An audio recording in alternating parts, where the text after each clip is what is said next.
नमस्कार साथियों, ऑब्जेक्टिव प्रश्न धारा ओपीडी पर सी आदिवासी आप सभी का स्वागत करता हूं। तो जैसा कि अपने जो है राजस्थान की राज्य व्यवस्था जो चल रहा है उसमें अपन मुख्यमंत्री के बारे में जो क्वेश्चन जो बन सकते थे या उनसे संबंधित संवैधानिक जितने भी प्रावधान हैं वो अपन पिछली क्लास में पढ़ चुके। अब आज की क्लास में मंत्रिपरिषद और उनसे संबंधित कुछ फैक्ट जो है इंपॉर्टेंट फैक्ट उनके बारे में अपन जो है अध्ययन करेंगे, पढ़ेंगे और कोशिश ये की जाएगी कि आपके जो है कोई भी क्वेश्चन जो है वो बाहर नहीं जाए। एक चीज़ और दूसरी चीज़ मैं आपको थोड़ा क्लियर कर देता हूँ कि चलो इसमें नहीं है, अपन पीपीटी ऐड नहीं है, तो एक चीज़ और क्लियर कर दूँ आपके कि एक तो अपने मंत्रिपरिषद की क्लास रही, उसके बाद विधानसभा के बाद अपने रहेगी जुडिशरी और एक जिला प्रशासन एवं न्याय व्यवस्था और 2 क्लासें रहेगी पंचायती राज और जो है स्थानीय सुशासन। उससे संबंधित स्थानीय सुशासन में नगरीय परिषद, पंचायती राज और नगरीय जो सुशासन है उसके बारे में ये क्लास रहेगी अपने, मतलब टोटल मिलाकर 7-8 क्लासों में जो है वो अपने आपके पॉलिटिकल का सिलेबस जो है वो पूरा करवा दिया जाएगा। रीट का जो पॉलिटिकल का सिलेबस है वो पूरा करवा दिया जाएगा, आप चिंता नहीं करें। कोशिश करेंगे अपन जितना जल्दी हो सकेगा रीट का जो सिलेबस है एक बार वो कंप्लीट करवा देंगे, फिर आगे देख लेंगे अपने जो भी टॉपिक रह जाएंगे वो सेकंड ग्रेड के लिए। फर्स्ट ग्रेड के लिए आई थिंक लगभग इंडिया का पोर्शन ही है वो लगभग क्लियर हो चुका है। उसमें सिर्फ और सिर्फ कुछ जो संघ है जो या जो आयोग हैं उनसे संबंधित या एक और टॉपिक है नीति निर्देशक तत्व, इस टॉपिक को जो है वो क्लियर करना जरूरी है। वो फर्स्ट ग्रेड से संबंधित अपन देख लेंगे और जहाँ तक हो सकेगा सेकंड ग्रेड में जितने भी जो भी टॉपिक हैं एक बार देख लेंगे। सिलेबस जो रह जाएगा वो टॉपिक जो है उनको टारगेट रखते हुए जो है वो करवा देंगे आपके। तो चलो बिना किसी देरी के शुरू करें अपने आज की क्लास। आज की जो क्लास रहेगी वो अपने रहेगी मंत्रिपरिषद के बारे में। मंत्रिपरिषद, ठीक है। मंत्रिपरिषद यानी आपके दिमाग में 2 चीजें रहनी चाहिए, अनुच्छेद 163 और अनुच्छेद 164, ठीक है। चलो तो शुरू करें अपने राज्य की मंत्रिपरिषद, ठीक है। भारत के संविधान में राज्यपाल के परामर्श एवं सहायता के लिए मंत्रिपरिषद की व्यवस्था की गई है एज इट इज। जैसे राष्ट्रपति की सहायता और राष्ट्रपति की परामर्श के लिए है मंत्रिपरिषद और प्रधानमंत्री का जो प्रावधान है एज इट इज जो है राज्यपाल की सहायता के लिए भी जो है वो मंत्रिपरिषद और मुख्यमंत्री की जो है व्यवस्था वो की गई है। मंत्रिपरिषद की व्यवस्था राज्यपाल की कार्यकारी शक्तियों का उपयोग करने, परामर्श देने व सहायता करने के लिए है, परंतु मंत्रिपरिषद परामर्शदायी संस्था के साथ साथ राज्य की वास्तविक कार्यपालिका है। राज्य की वास्तविक कार्यपालिका है। हमने पढ़ा था संवैधानिक जो प्रमुख है वो कौन है, राज्यपाल है, और वास्तविक प्रमुख की जहां बात आएगी तो अपन किसको मानते हैं, मुख्यमंत्री को।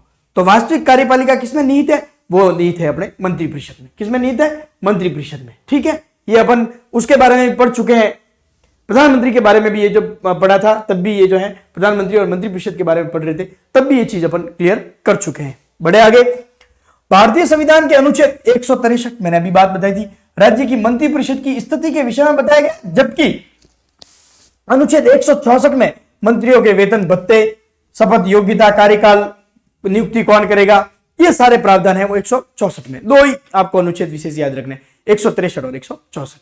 163 में तो नियुक्ति या उससे संबंधित उनकी स्थिति क्या रहेगी उसके संबंध में, और 164 में जो है उनका कार्यकाल और नियुक्ति संबंधित जो है प्रावधान, उनकी योग्यता, शपथ वगैरह इसके बारे में। देखो अपन जो है इनको एक बार क्लियर कर देते हैं, जो कौन कौन से अनुच्छेद, महत्वपूर्ण अनुच्छेद कौन कौन से। तो पहला देखो 163, राज्यपाल की सहायता के लिए एक मंत्रिपरिषद होगी। ये किसमें लिखा हुआ है, 163 में, क्लियर।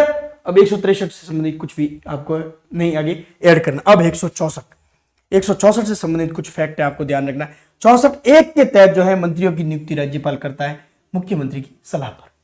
64(1) के तहत यह प्रावधान किया गया है कि मंत्रियों की नियुक्ति जो है वो कौन करेगा, राज्यपाल करेगा, और किसकी सहायता से, वो करेगा मुख्यमंत्री की सहायता से, मुख्यमंत्री की सलाह से, ठीक है।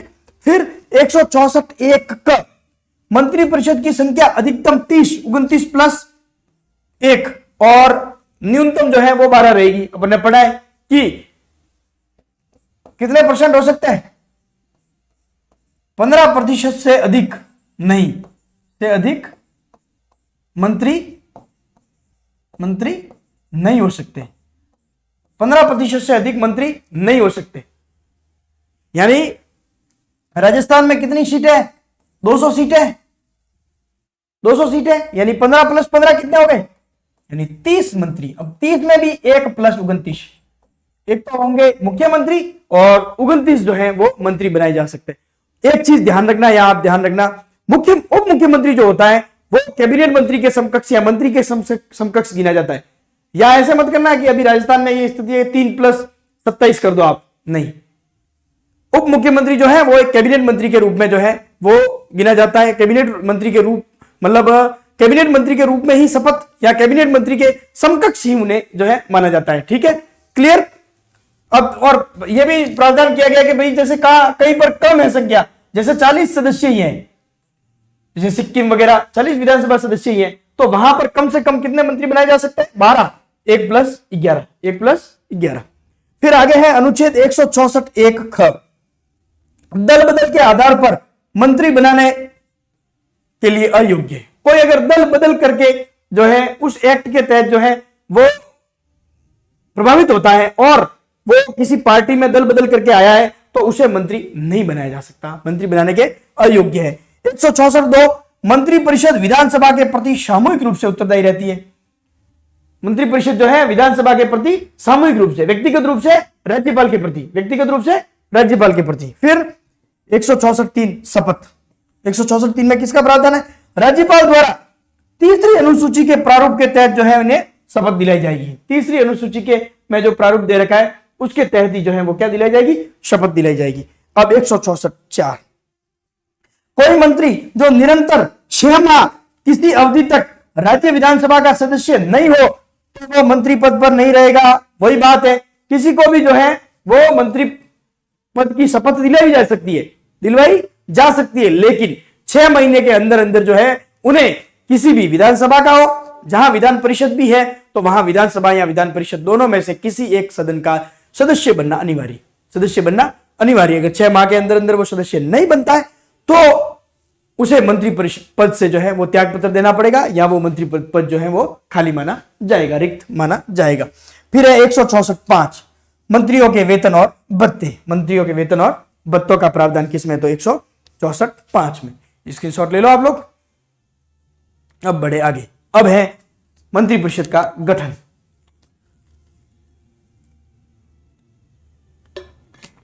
सिंपल से है, फैक्ट है, आपको याद रखना है। 163 164 163 ये कहता है कि मंत्रिपरिषद का प्रावधान है। 164 में 1 2 1 1 क ख ग, फिर क ख, फिर 2 3 4 और 5, कोई समस्या नहीं। ठीक है, विशेष आपको ध्यान रखना नियुक्ति और मंत्रिपरिषद का प्रावधान 163। ठीक है, फिर बढ़ते हैं आगे। अनुच्छेद 164 के तहत प्रावधान है कि राज्यपाल द्वारा विधानसभा में बहुमत प्राप्त दल के नेता को मुख्यमंत्री के रूप में नियुक्त किया जाएगा व मुख्यमंत्री की सलाह पर अन्य मंत्रियों की नियुक्ति राज्यपाल द्वारा की जाएगी। ये चीज अपन ने जस्ट पढ़ी है कि जिसका भी बहुमत होगा विधानसभा में, जिस दल का भी बहुमत होगा, उस बहुमत प्राप्त दल के नेता को, जो कि वो जो दल है वो तय करेगा, उसको जो है वो मुख्यमंत्री पद की शपथ दिलाई जाएगी और उसी की सलाह पर जो है अन्य मंत्रियों को भी जो है शपथ दिलवाई जाएगी। केंद्रीय मंत्रिपरिषद के अनुरूप ही राज्य मंत्रिपरिषद में भी 3 श्रेणियां होती है। कितनी श्रेणियां होती है मंत्रियों की?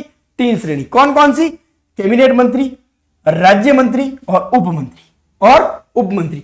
एक ये और है एक्स्ट्रा, राज्य मंत्री स्वतंत्र प्रभार। राज्य मंत्री स्वतंत्र प्रभार, तो ये जो है वो राज्य मंत्री में ही है। स्वतंत्र प्रभार का मतलब ये होता है कि इनके ऊपर जो है एक कैबिनेट मंत्री नियुक्त नहीं होता है, कैबिनेट मंत्री नियुक्त नहीं होता है। राज्य मंत्री का मतलब होता है कि कैबिनेट मंत्री होगा, उसके अंडर में जो है एक राज्य मंत्री की नियुक्ति की जाती है उनकी सहायता के लिए।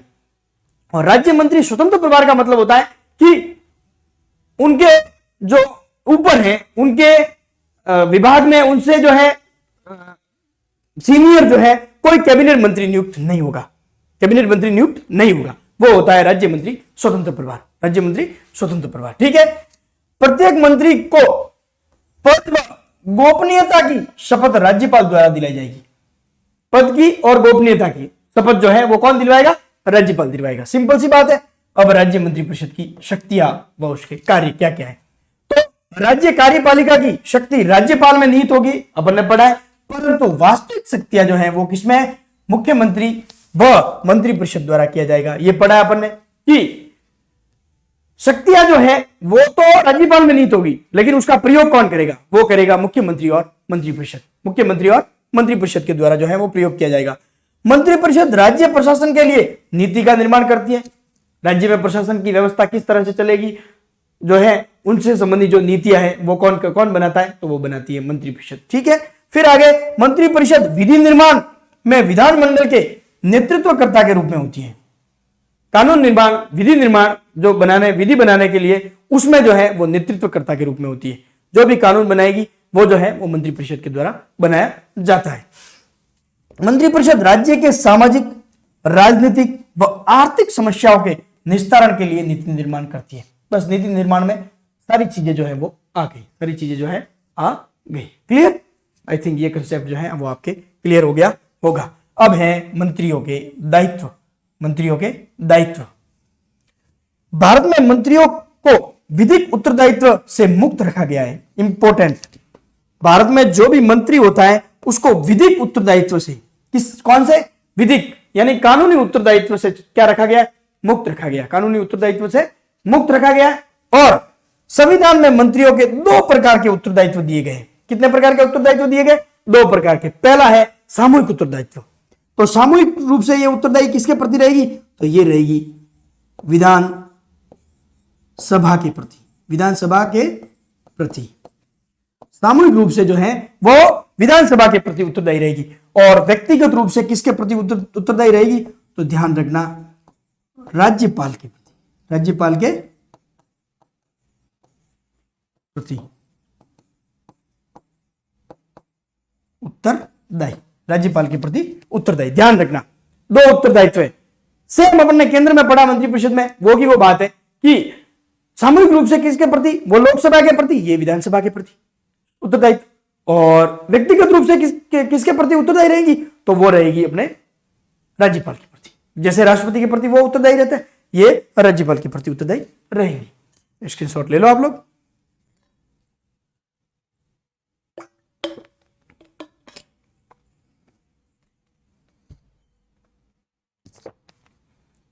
चलो, तो ये तो था अपने मंत्रिपरिषद से संबंधित मंत्रिपरिषद से संबंधित महत्वपूर्ण अनुच्छेद। उसके बाद अपन ने पढ़ा मंत्रिपरिषद का गठन कैसे किया जाएगा, उनकी शक्तियां और उनके कार्य और मंत्रियों के दायित्व।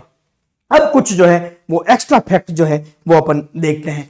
उप मुख्यमंत्री, एक जो पद है वो है उप मुख्यमंत्री। क्या है? ये संवैधानिक पद नहीं होता है। मोस्ट इंपोर्टेंट, ध्यान रखना। प्रश्न ऐसे पूछा जाता है कि निम्न में से कौन से कथन या कौन से कूट जो है वो उप मुख्यमंत्री के बारे में सही है या सही नहीं है। उसमें ये सवाल पूछा जाता है कि ये संवैधानिक पद है या नहीं है, इस तरह से पूछा जाता है। तो ध्यान रखना, ये संवैधानिक पद नहीं है। संविधान में उप मुख्यमंत्री, जैसे उप प्रधानमंत्री का कोई प्रावधान नहीं है, उसी तरह से उप मुख्यमंत्री शब्द का कोई प्रावधान नहीं है।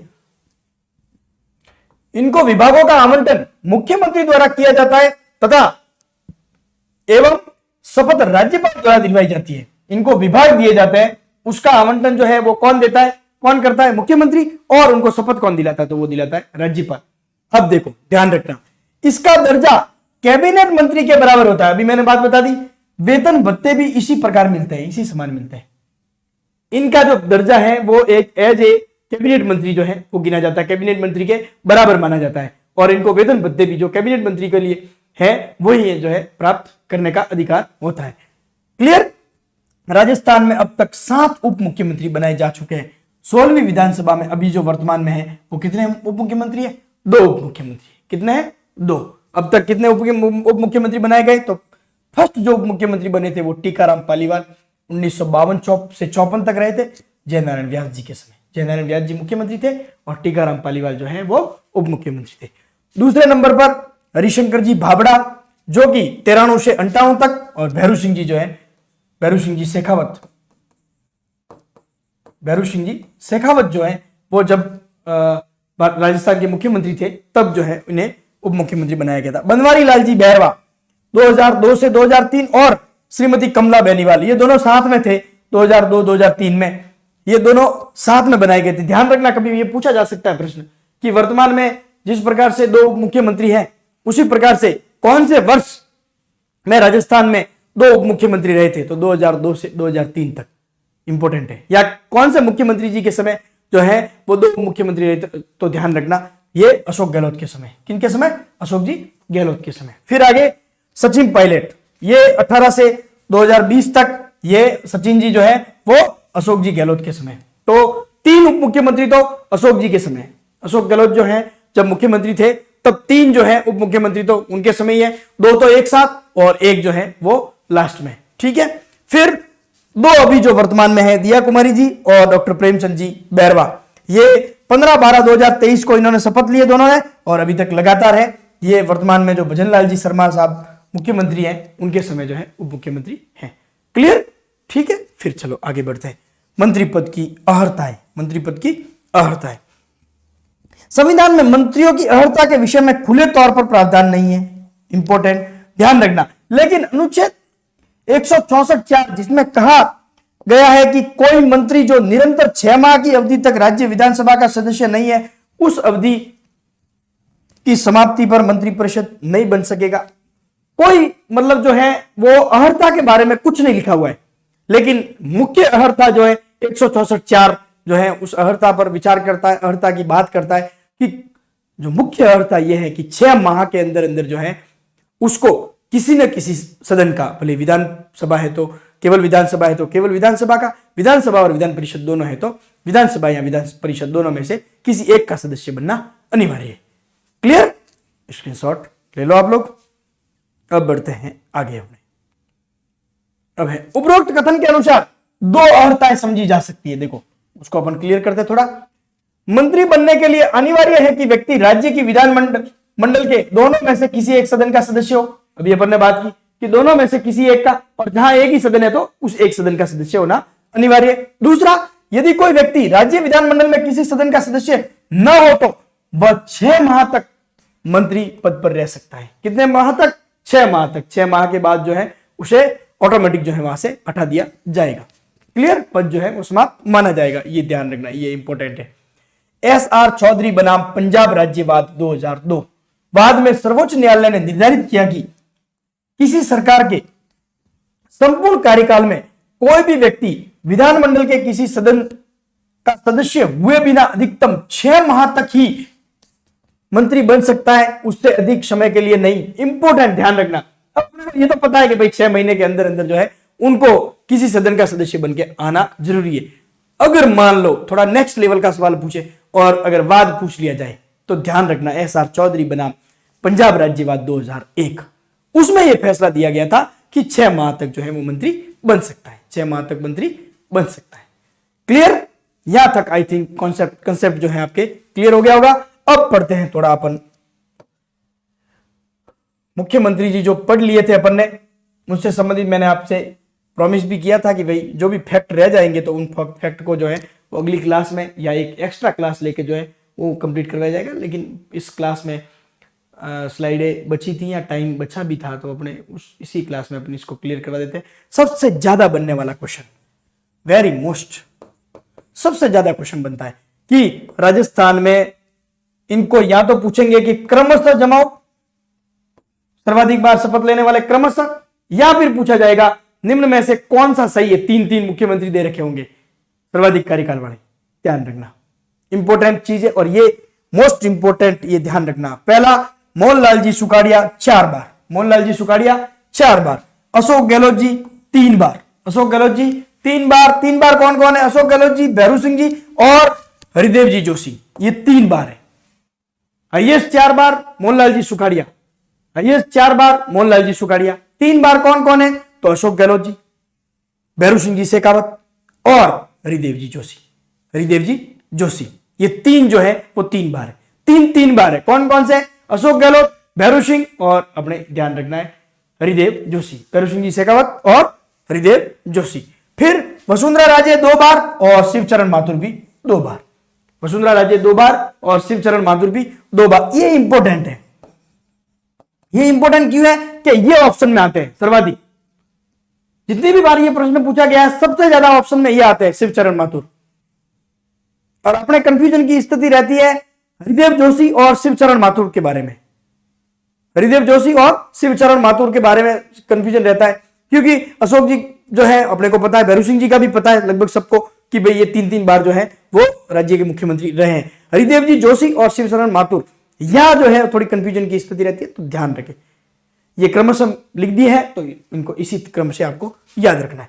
अब राजस्थान के ऐसे मुख्यमंत्री जो संविधान सभा के सदस्य रहे, कुछ मुख्यमंत्री जो है, शुरुआती जो मुख्यमंत्री है वो भारत का जो संविधान निर्माण के लिए जो संविधान सभा बनी थी उसके सदस्य भी रहे थे। कौन कौन? तो एक तो हीरालाल जी शास्त्री, एक CS वेंकटाचारी और जयनारायण जी व्यास। जयनारायण जी व्यास, ये 3 जो है वो संविधान सभा के सदस्य भी रहे। हीरालाल जी शास्त्री, CS वेंकटाचारी और जयनारायण जी व्यास। क्लियर? अब आगे, अब कुछ इंपॉर्टेंट फैक्ट। विद्यार्थी यूथ लीग जो कि 1929 में दिल्ली में स्थापित हुई थी, किस मुख्यमंत्री ने की थी? तो ध्यान रखना, टीकाराम पालीवाल। विद्यार्थी यूथ लीग की स्थापना करने वाले राजस्थान के मुख्यमंत्री जो कि 1929 में जो है दिल्ली में स्थापित हुई थी, तो ध्यान रखना आप, टीकाराम जी पालीवाल जो है इन्होंने स्थापना की थी। कौन से मुख्यमंत्री भ्रष्टाचार उन्मूलन समिति 1962 के सदस्य रहे? इंपॉर्टेंट, ये भी टीकाराम पालीवाल, दोनों टीकाराम पालीवाल। विद्यार्थी यूथ लीग की भी बात करें तो भी ध्यान रखना है टीकाराम पालीवाल, और भ्रष्टाचार उन्मूलन समिति की भी बात करें 1962 वाली तो भी ध्यान रखना आपको टीकाराम पालीवाल।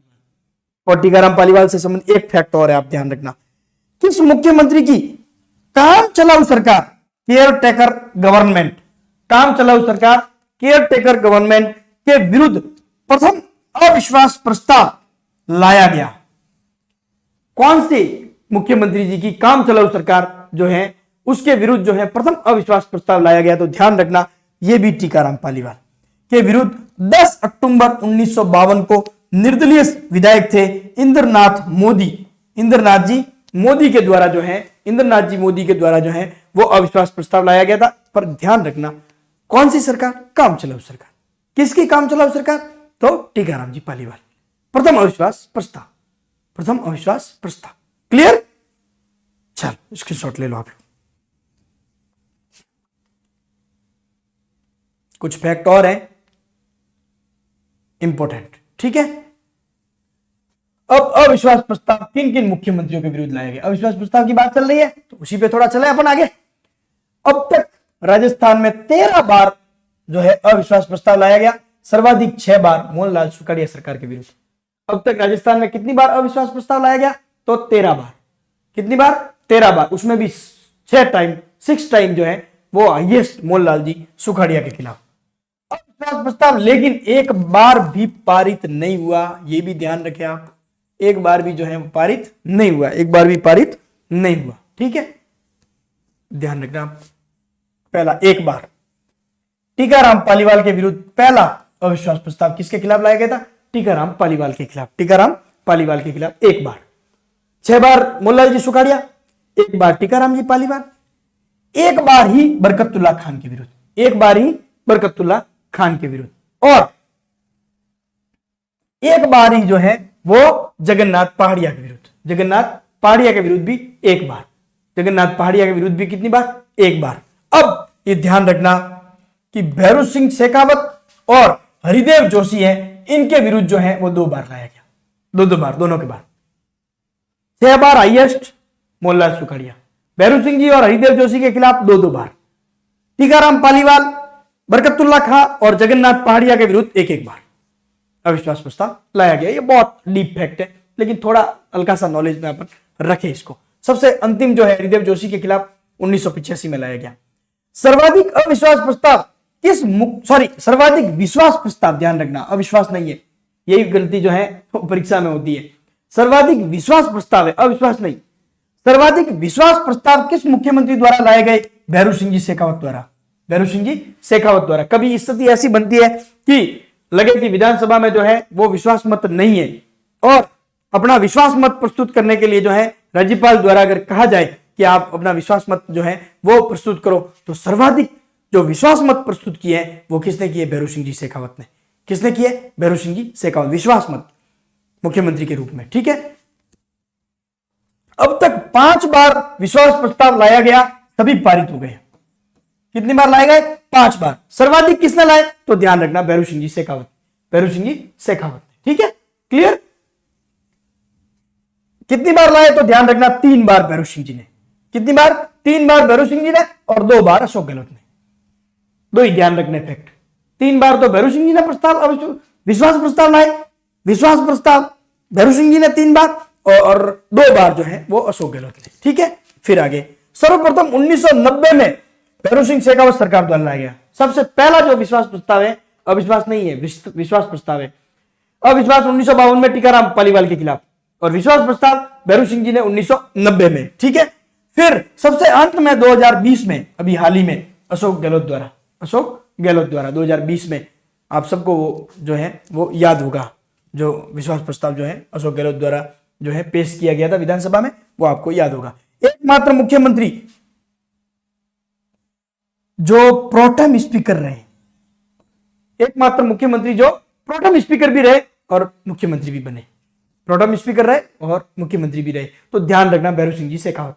भैरों सिंह जी शेखावत जो है वो प्रोटेम स्पीकर भी रहे हुए और मुख्यमंत्री जी भी रहे हुए। फिर आगे सबसे कम कार्यकाल हीरालाल जी देवपुरा, सबसे कम कार्यकाल हीरालाल जी देवपुरा। प्रथम गैर कांग्रेसी मुख्यमंत्री तो भैरों सिंह जी शेखावत 77 से लगाकर 80। भैरों सिंह जी शेखावत प्रथम गैर कांग्रेसी मुख्यमंत्री पूछे तो भैरों सिंह जी शेखावत। आई थिंक ये तो कंसेप्ट है, ये लगभग आपको याद ही होंगे और वापस एक बार रिवाइज हो रहे हैं। ठीक है, फिर राजस्थान की प्रथम महिला मुख्यमंत्री वसुंधरा राजे सिंधिया और देश की प्रथम महिला, अगर देश की प्रथम महिला सीएम पूछा जाए, मुख्यमंत्री पूछा जाए तो ध्यान रखना है सुचेता कृपलानी। कहां के थे? तो यूपी के। कहां के? तो यूपी के। ठीक है, आगे भैरों सिंह शेखावत 1977 में, जगन्नाथ पहाड़िया 1980 में तथा अशोक गहलोत 1998 में मुख्यमंत्री बने, तब वे राज्य विधानसभा के सदस्य नहीं थे। ध्यान रखना, तब जो है वे राज्य विधानसभा के सदस्य नहीं थे, ये आप ध्यान रखना, राज्य विधानसभा के सदस्य नहीं थे तीनों। जब पहली बार भैरों सिंह जी 1977 में जब मुख्यमंत्री बने, जब 1980 में जब जगन्नाथ पहाड़िया जी मुख्यमंत्री बने राजस्थान के, और अशोक गहलोत जी जब 1998 में मुख्यमंत्री बने, तब तीनों जो है वो राज्य विधानसभा के सदस्य नहीं थे, राज्य विधानसभा के सदस्य नहीं थे। ध्यान रखना, डायरेक्ट जो है उन्हें सीएम बनाया गया था, बिना एमएलए बने, और 6 माह के अंदर अंदर जो है वो जीत कर आकर एमएलए बने थे। तब वो भैरों सिंह जी जो थे राज्यसभा के सदस्य, जगन्नाथ पहाड़िया और अशोक गहलोत जो है वो लोकसभा सदस्य थे। ध्यान रखना क्रमशः, भैरों सिंह जी जब पहली बार मुख्यमंत्री बने तब वो राज्यसभा के सदस्य थे और वहां से जो है मुख्यमंत्री बनाया गया था उनको। अशोक गहलोत और जगन्नाथ पहाड़िया जब मुख्यमंत्री बनाए गए तब वो लोकसभा के सदस्य थे। किसके सदस्य थे? लोकसभा के। आई थिंक ये कंसेप्ट आपके क्लियर हो गया होगा, स्क्रीनशॉट ले लो आप लोग।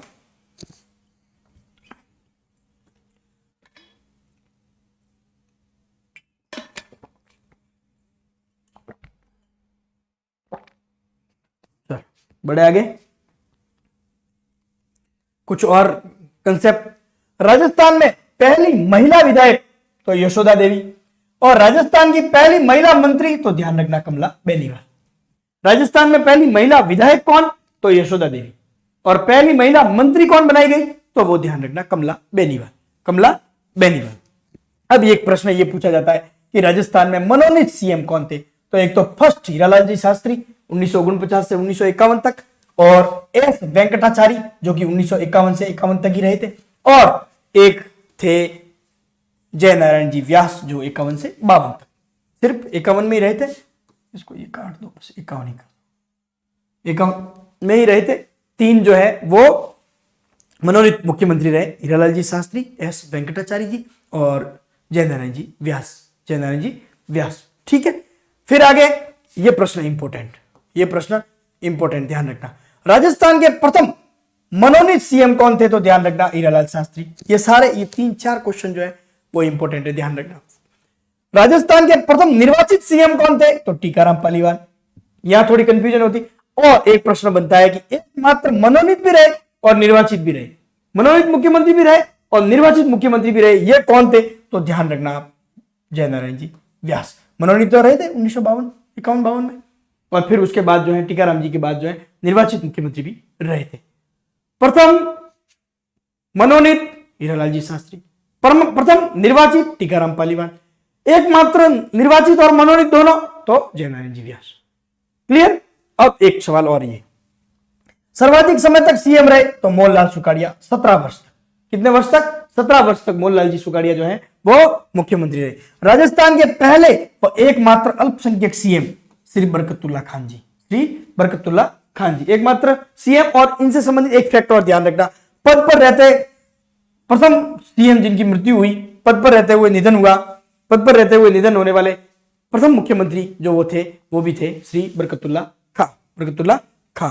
संभागीय व्यवस्था को पुनः शुरू करने वाले, सुखाड़िया जी ने बंद कर दी थी और संभागीय व्यवस्था को जो पुनः शुरू किया था वो किया था हरिदेव जी जोशी। ये ध्यान रखना, पुनः शुरू का ही ध्यान रखना, किसने शुरू की वही ध्यान रखना। प्रथम अनुसूचित जाति से सीएम तो जगन्नाथ जी पाड़िया, एससी से जो बने थे जगन्नाथ जी पाड़िया। न्यूनतम समय तक सीएम रहे, अभी अपन ने देखा 16 दिन तक, हीरालाल जी देवपुरा, हीरालाल जी देवपुरा। एकमात्र विधायक जिसने लगातार 10 विधानसभा चुनाव जीते, हरिदेव जोशी, हरिदेव जोशी एकमात्र विधायक जिन्होंने 10 विधानसभा चुनाव लगातार जीते थे, लगातार 10 विधानसभा चुनाव जीते, तो वो ध्यान रखना हरिदेव जी जोशी। फिर अंत्योदय योजना का जनक किसे माना जाता है? तो भैरू सिंह जी शेखावत। और प्रथम गैर कांग्रेसी मुख्यमंत्री कौन थे? तो भैरू सिंह जी शेखावत। ये फैक्ट अपन पढ़ चुके हैं, स्क्रीनशॉट ले लो आप लोग। तो इसी के साथ जो है मुख्यमंत्री और मंत्री परिषद से संबंधित और उप मुख्यमंत्री भी, मुख्यमंत्री, उप मुख्यमंत्री और मंत्री परिषद से संबंधित सारे फैक्ट जो है वो अपने क्लियर हो गए हैं। अब नेक्स्ट जो क्लास रहेगी वो विधानसभा से संबंधित रहेगी। किससे संबंधित रहेगी? विधानसभा से संबंधित रहेगी, जिसमें कि अपन राजस्थान में विधानसभा है, अपन राजस्थान की जो है राज्य व्यवस्था पढ़ रहे हैं, तो राजस्थान में विधानसभा है, तो विधानसभा से संबंधित जितने भी प्रावधान है उनको जो है उनका अध्ययन जो है वो अपन करेंगे और उनसे बनने वाले जो महत्वपूर्ण क्वेश्चन है वो आप अपन देखेंगे। इस मुख्यमंत्री और मंत्री परिषद से संबंधित आई थिंक कोई भी कंसेप्ट, कोई भी क्वेश्चन जो है वो आपके बाकी नहीं रहा है, ये मैं विश्वास रखता हूं। और लगभग जो है अपन ने पूरा जो है उनसे संबंधित फैक्ट जो है वो कवर कर लिए। अब इसमें से ये आप लोग नहीं देखे कि एक क्वेश्चन आएगा, 2 क्वेश्चन आएगा, एक क्वेश्चन से ही सिलेक्शन होता है, वो चीज भी आप थोड़ा थोड़ा ध्यान रखें। और दूसरी चीज, अपने जो है रीट वाले आप चिंता नहीं करें, बिल्कुल 1% ही आप लोड नहीं ले। रीट का सिलेबस जो है वो जल्द ही, मैक्सिमम मैं 8 क्लास से लेके चल रहा हूँ, 8 से 10 तो ज़्यादा हो जाएगी, 8 क्लासों के अंदर अंदर जो है वो अपने रीट का सिलेबस जो है वो कंप्लीट करवा देंगे। रीट से जब संविधान संशोधन नहीं छोड़ा तो दूसरा जो है वो आपके लिए कुछ भी नहीं छोड़ा जाएगा। आपके सिलेबस जो है रीट का वो कंप्लीट करवा दिया जाएगा। उसके बाद फिर फर्स्ट ग्रेड और सेकंड ग्रेड के बारे में भी अपन देखेंगे, लेकिन पहला जो है वो रीट का एग्जाम है फरवरी में, तो फरवरी के फर्स्ट वीक से पहले कोशिश करेंगे, फर्स्ट वीक से पहले जो है वो आपके ये कोर्स पूरा करवा दें, या फर्स्ट वीक में तो लगभग कोशिश करेंगे। अन्य बातें समान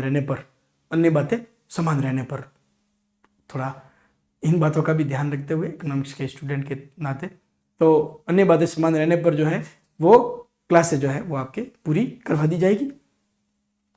अब इससे संबंधित कोई कंसेप्ट आपके बाकी नहीं रहा है। मिलेंगे अगली क्लास में, तब तक के लिए राम राम, जय हिंद।